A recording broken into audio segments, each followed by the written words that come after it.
Speaker, to the motion. This is a very important day for the state of Illinois. We're going to decide, are we going to continue the status quo or are we going to change? 47% of the people in a poll before the crisis, they want to leave the state of Illinois. 115,000 people left, and I think a lot of that has to do with high taxes and high property taxes in this state. The thing that really interests me is that we have a whole bunch of rating agency experts here in the chamber, it seems. People believe that they know what's going to happen, and it's very simple. The rating agencies look at one thing, the ability to pay back the debt. They don't care if you raise taxes. They don't care if you cut spending. In fact, they would actually prefer, though, you cut spending because there's more certainty.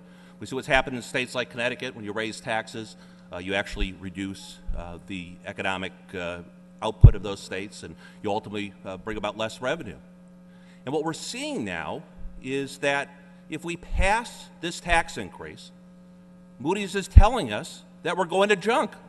They're giving us a roadmap that this state is going to junk because this budget is full of blue smokes and mirrors, and this budget is not going to accomplish the fundamental reform. It's not going to change pensions. It's not going to change Medicaid.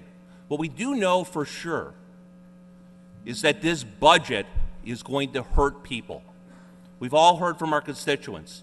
They're wondering how they're going to pay their high property taxes. They're wondering how they're going to pay their living expenses because we're raising their income tax rate by 32%. And what do we get? Nothing.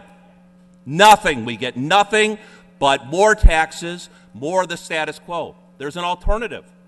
We could stay here. We could do our job.